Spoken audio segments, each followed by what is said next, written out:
where it started out really, really, really good for us. Like, we were out there scoring. The starting five looked like, the starting five that we saw to start off the season. Ball was fizzing around. RJ Barrett was hitting threes. Evan Fournier was hitting all his shots. Julius Randle was feasting at every point of the floor. You know what I mean? But then it happened again with Lito. It happened. The Lakers figured it out. But luckily, the New York Knicks, with the help of the young guys and Obi Toppin, Emmanuel Quickly, Mr. Clutch himself. I know CP's not here to sing his praises, but I'm gonna do it for him. Alec Burks doing what he does, holding it down for Derrick Rose, being out in this game, ball handling, moving the ball, making the offense flow. On that second unit, they held it down, and we were able to survive 106-100 against this lowly Lakers squad.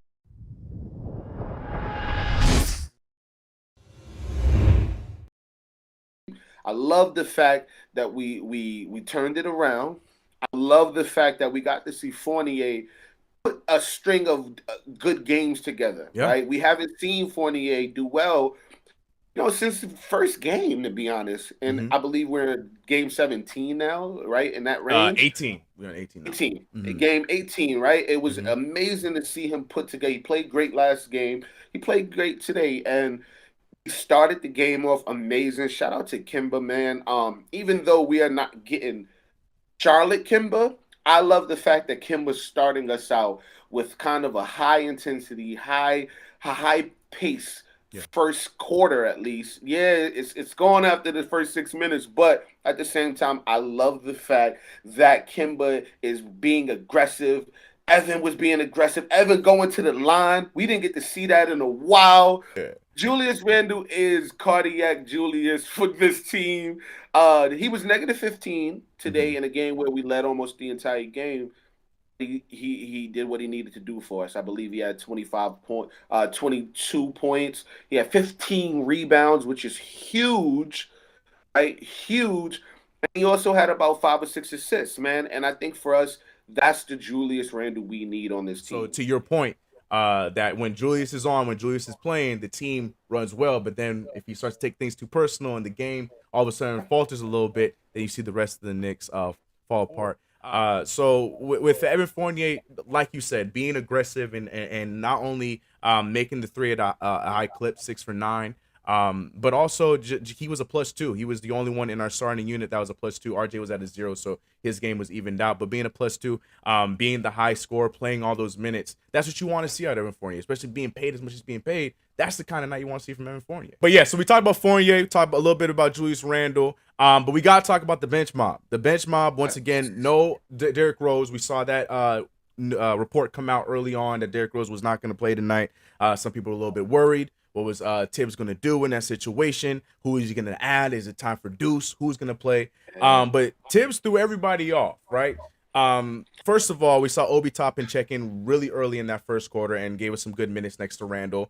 And second of all, we saw Quentin Grimes in the first half early. We saw a quick glimpse of Quentin Grimes. He didn't do too much. He only played about 5 minutes, but in his time, he was a +6. Defensively, he helped out keep the Lakers down. But we saw Quentin Grimes go out there. But more importantly, Obi Toppin, Alec Burks, and Emmanuel Quickly, who seem like the holy trinity of our bench. You got to throw Derrick Rose in there when he's healthy. But our bench unit has been the engine, the heart. Not even the engine. Sorry, the starting unit can be the engine, but the bench has been the heart for this team. Right? Because once they come in, you know that they're going to play at 100,000%. They're going to give it all when they're on the floor. And tonight was a great sample size of that, knowing that Derrick Rose was not there. Alec Burks did a great job stepping up, hitting key buckets. Like I was mentioned earlier, moving the ball, rebounding, because we got to rebound by committee when we only have Nerlens Noel as our only center playing for the game. And then Emmanuel Quickly in that second half, and to end that game, hit all the clutch buckets we need. And then we had a great production out of Obi Toppin, again, defensively and offensively throughout the entire game.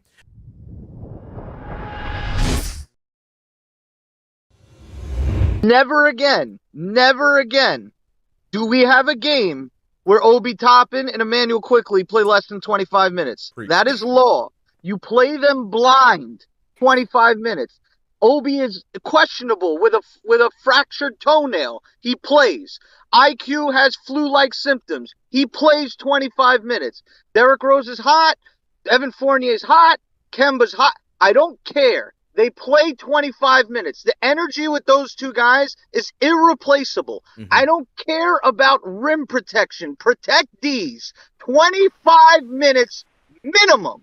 Minimum. IQ and Obi.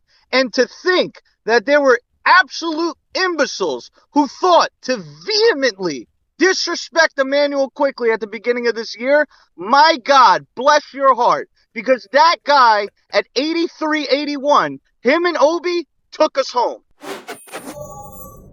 People question IQ's ability at the point guard. They didn't watch Summer League, I'll tell you that. And people are asking, like, is he going to be consistent in the point guard position? Look, the stat sheet may not show it, but he's fighting against Burks, Rhodes, and Tibbs Leash. You expect him to put a point guard minutes against that? You know Tibbs is leaning on his vets, but you know he could do it. So in the Summer League, and we could definitely see it in this league too. You know, as much as I love talking positives, there is something that I do want to mention. Let's have it, Sam. Yeah, okay. So it's already something that we've been talking about this entire season. It's that offensive inconsistency. Look, when there is a play beginning of the fourth, I actually have it at 10:41. If anyone wants to pull up the game, 10:41 in the fourth quarter, IQ did a pick and roll with Julius Randle. Evan Fournier and Julius Randle were not set, and it forced IQ into a turnover. He kind of threw it out of bounds. That play is common with Popovich, you know. So 10:41 in the fourth.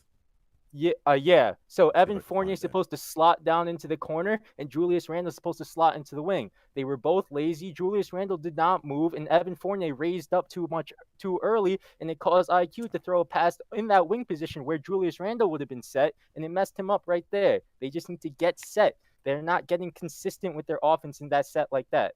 Also, Tibbs, for some reason, believes that after you get a lead, go into ISO game to slow down the game. It's not working. It's just leading to turnovers over and over again. That ISO ideology isn't working at all. Adam, if I could just say real quick, yeah, I agree with you, but I don't think that's Tibbs, to be honest, man.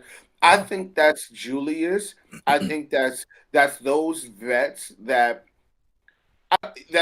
tend to go into that ISO all movement because they know they're not going to be held accountable. I also feel like Tibbs just got really comfortable with the Kemba and Fournier acquisition. He's just, the idea of it was to relieve pressure off Randle, not completely remove him from that playmaking ability. Again, Julius Randle's most lethal play is through his playmaking. And because we got Kemba Walker and Evan Fournier, they're like, okay, you don't need to pass no more. Just focus on scoring. You're not seeing him look around looking for those easy passes.